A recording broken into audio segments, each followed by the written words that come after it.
Good evening, folks. So tonight, we are going to do a Monday night Caitlyn Clark roundup because there's stuff going on. I will be doing the why we get to call her the GOAT video tomorrow. I'm out of work at 2.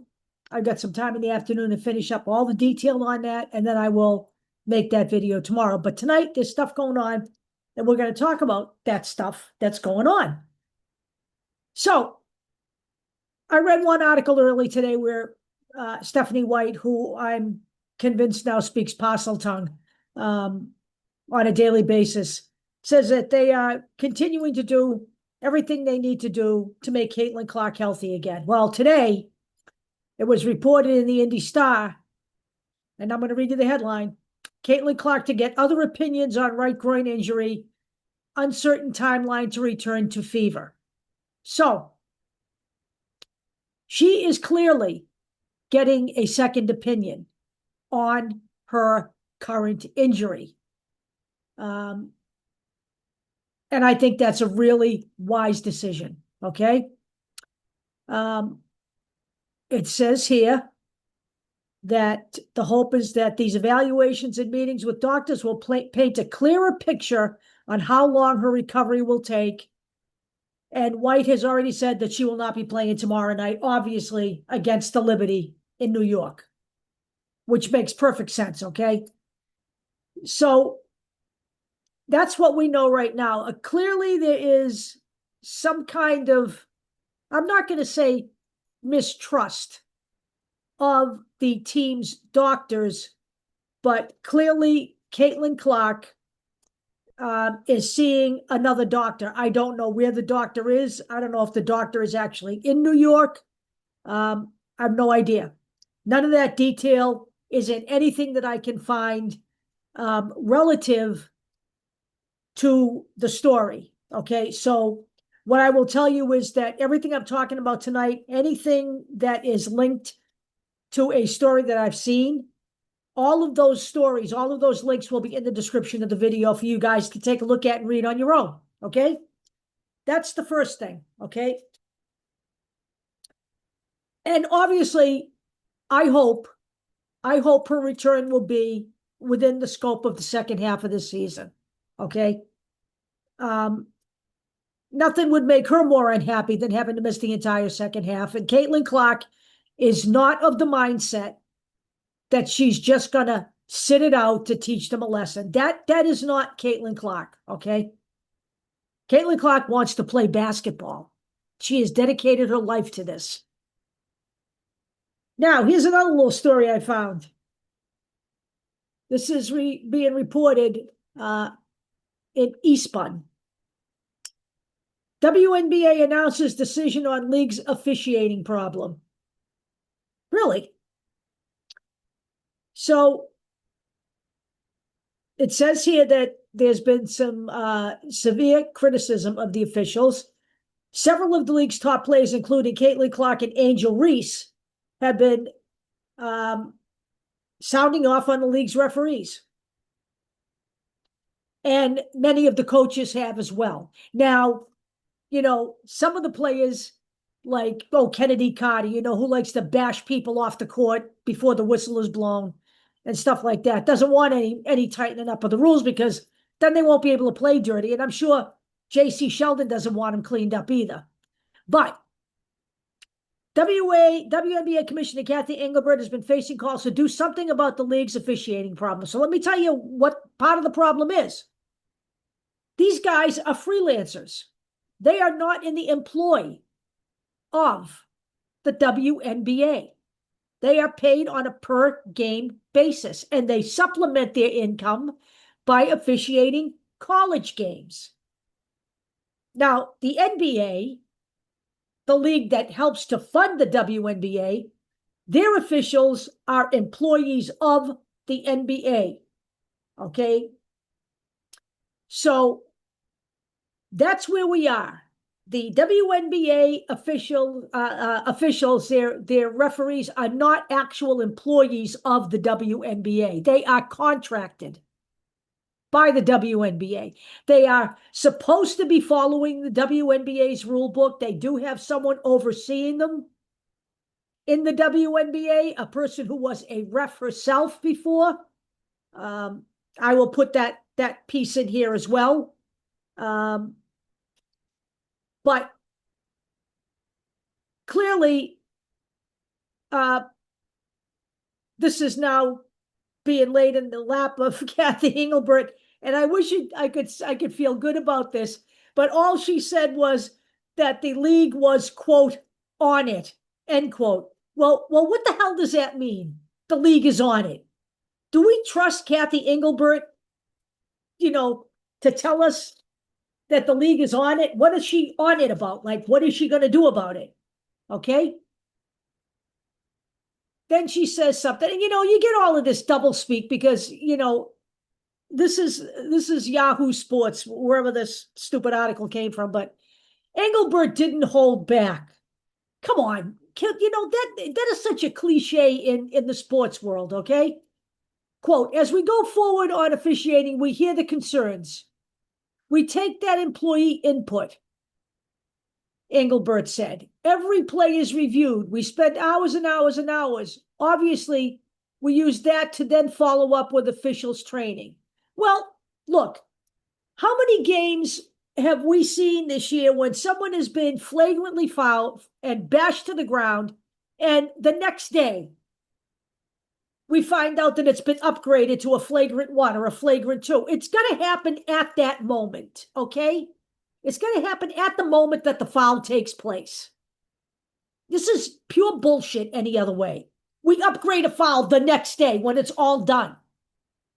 And then there's really no repercussions. No one ever gets suspended, okay? Now, let me tell you something. I'm going to go back to the Kennedy Carter hit on Caitlyn Clark last year, where the play was ruled dead.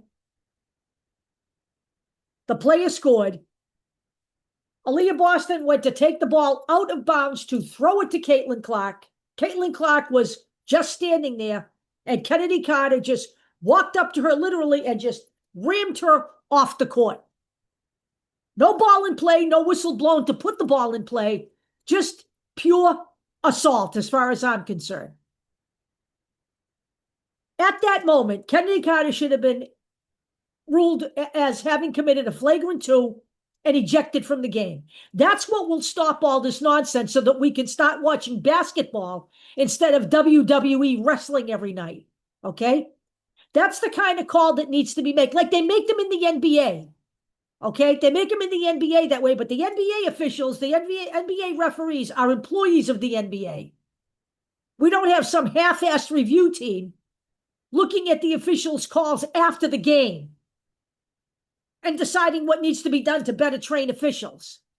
We need to take action while the infraction is being done, while the foul is being committed, so that the players understand what they can get away with and what they can't get away with. Now, nobody's imagining that Caitlyn Clark is targeted more than any other player in the league. This is a well-known fact, and people have admitted it.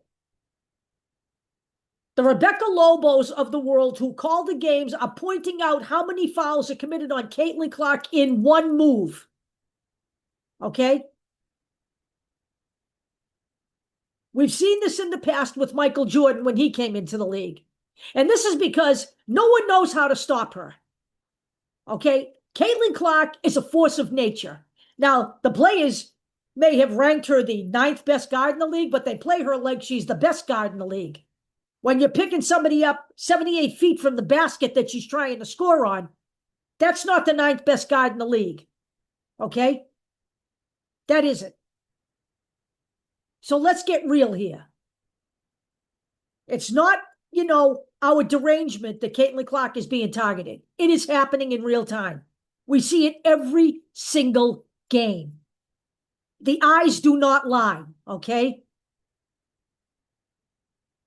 So let's get real here. Unless these calls are made at the time of the infraction, unless there is some kind of punishment for an egregious flagrant 2 foul, This will keep happening. Nobody called them last year, and guess what? They're even worse this year. The attacking of Caitlyn Clark is even worse this year than it was last year. So let's get real here. We have video, okay? There's video. We've seen it. So now let's talk about some other stuff that set off some of the old timers in the WNBA. Caitlyn Clark was giving the ESPY award just recently as the league's best player. And, you know, I'm sure that set off some of the players who, you know, clearly are haters. And mostly the fans of the players are the haters. Because, you know, if you watch social media, and it's a shithole for the most part. Okay. You know, Caitlyn Clark herself reveals the way she feels about social media. She says it is not the real world. It isn't but the real world. Okay. It's a place for the best of people and the worst of people to congregate. Okay. So for all of those people who have their underwear in a twist over the fact that Caitlyn Clark was named the best player of the year and given the ESPY this year, you should also know that she was also given the ESPY this year for the best record-breaking performance. You should also know that Caitlyn Clark has a history of winning ESPYs. Okay, in 2024, she won the best female college athlete, the best female athlete, and the best record-breaking performance. She won that in 2024.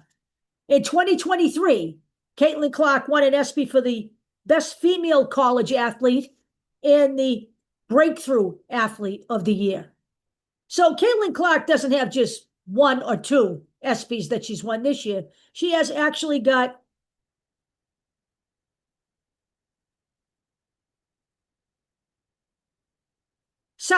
eight.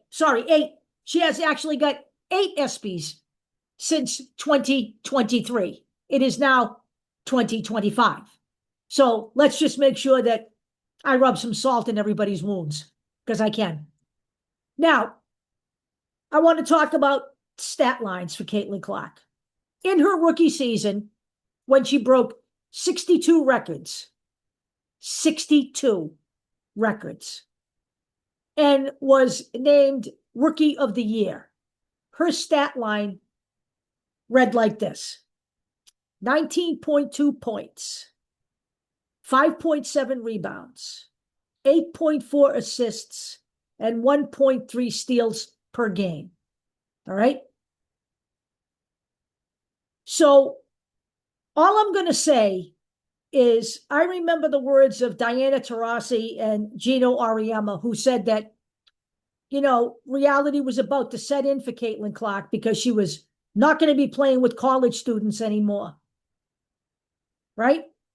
And Gino Auriemma, who said that her game wouldn't translate to the pros. Well, you know what? They look pretty stupid today, don't they? Yeah, they do. And they should. They should put a paper bag over their heads is what they ought to do. Because it did a whole lot more than translate. Okay? And I'm going to just say that the players out there should be thankful that Caitlyn Clark is injured, because these are her stat numbers for 2025.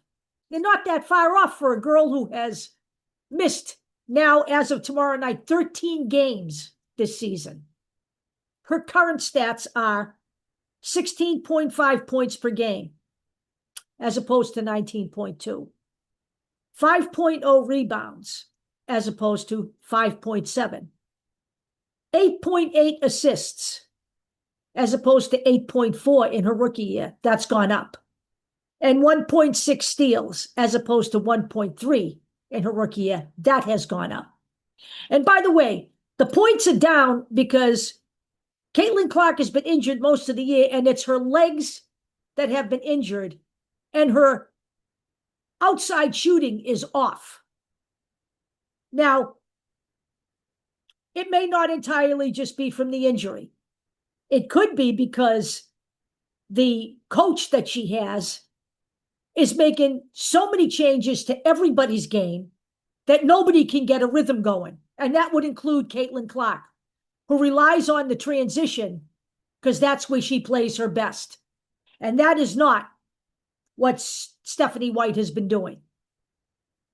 So let's also consider a few other things that Caitlyn Clark has accomplished this year. She is the fastest player to record 100 assists and 200 points. She's done that in 12 games that she's played. She has tied the record with the most triple doubles in a season with 3. She has tied the record for most games with 20 plus points and 10 plus assists. And she has reached 153 pointers in just 52 games. Okay? She is also third in the league in 10 plus points and 10 plus assists and 5 plus steals. Now, this is all in a year where she has spent the better part of the first half of the season injured and is opening up the second half of the season injured again. Okay? Let's also remember that she got 1,293,526 fan votes for the All-Star team. Which brings me to my final piece of roundup news. The WNBA players voted Caitlyn Clark the face of the league in 5 years. So in 5 years, Caitlyn Clark will be the face of the WNBA. So I'm curious as to who the hell the face of the league is right this minute. Is it Angel Reese? Is it Nafisa Collier? Who's putting the asses in the seats? Look, I went to a game last Tuesday, a week ago tomorrow, to see the Connecticut Sun. It was billed as a Connecticut Sun home game at TD Garden in Boston because they couldn't fit all the people in the stadium in Connecticut. But they can fit them every other night.